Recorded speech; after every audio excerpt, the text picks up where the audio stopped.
নবসংকল্পে নবভারত নির্মাণে প্রতিজ্ঞাবদ্ধ ত্রিপুরা প্রদেশ কংগ্রেস রাজীব গান্ধীর 33তম মৃত্যুবার্ষিকী উপলক্ষে মঙ্গলবার কংগ্রেস ভবনে এক রক্তদান শিবিরের আয়োজন করা হয়। উপস্থিত ছিলেন ত্রিপুরা প্রদেশ কংগ্রেস সভাপতি আশিস কুমার সাহা, বিধায়ক সুদীপ রায় বর্মন, বিধায়ক গোপাল চন্দ্র রায় সহ অন্যান্যরা।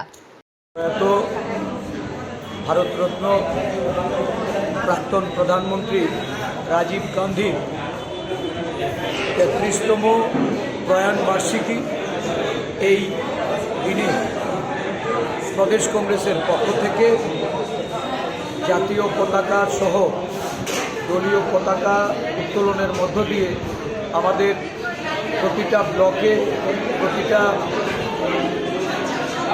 কার্যালয়ে এই কর্মসূচি অনুষ্ঠিত হয়েছে এবং এখান থেকে আমরা শুরু করে রাজীব গান্ধীর প্রতিকৃতিতে মাল্যদান করে গান্ধীঘাটে রাজীব বেদিতে আমরা পুষ্পার্ঘ্য অর্পণ করি এবং আজকের দিনে প্রদেশ কংগ্রেসের কর্মসূচি রূপে আগরতলায় এক রক্তদান শিবিরের আয়োজন করা হয়েছে। এই রাজ্যে ব্লাড ব্যাঙ্কগুলিতে রক্তের শূন্যতা উপলব্ধি করে সারা রাজ্য থেকে কংগ্রেস কর্মীরা এখানে এসে রক্তদান করবেন। বিভিন্ন জেলায় জেলায় এই দিনটি পালনের জন্য নানা কর্মসূচি হাতে নিয়েছেন। বিভিন্ন হাসপাতালে ফল বিতরণ করা এবং নরনারায়ণ সেবা এই কর্মসূচি পালিত হচ্ছে। রাজীব গান্ধী ছিলেন দেশের নবীনতম প্রধানমন্ত্রী এবং ওনার সময়কালে বিজ্ঞান এবং প্রযুক্তিতে দেশ এগিয়েছে।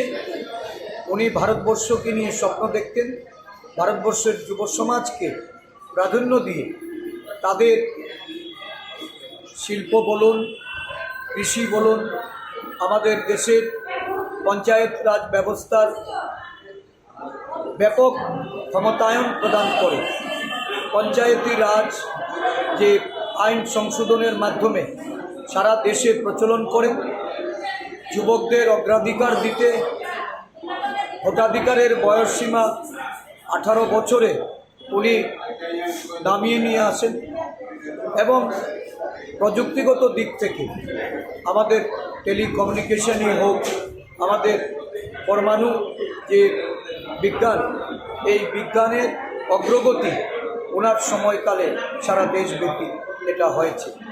বিশ্বের মধ্যে ভারতবর্ষকে এই তৃতীয় বিশ্বের একটা উন্নয়নশীল রাষ্ট্ররূপে পরিগণিত করার লক্ষ্যে ওনার যে স্বপ্ন, এই স্বপ্ন ধীরে ধীরে বাস্তবায়িত হয়েছে এবং এই দেশে একটা বিরাট অংশের যুব সমাজ এই প্রযুক্তিগত দিক থেকে কম্পিউটারের যে প্রচলন, এই প্রচলনের মাধ্যমে কর্মসংস্থান সারা বিশ্বে খুঁজে পেয়েছে। মেধার যে উৎকর্ষতার বিকাশ রাজীবজি চেয়েছিলেন, এটা সারা দেশ জুড়ে আমরা এটা লক্ষ্য করেছি। আজও রাজীব গান্ধী এই প্রসঙ্গে প্রাসঙ্গিক এবং দেশের মানুষ ওনাকে আজকের দিনে স্মরণ করবে। ধন্যবাদ।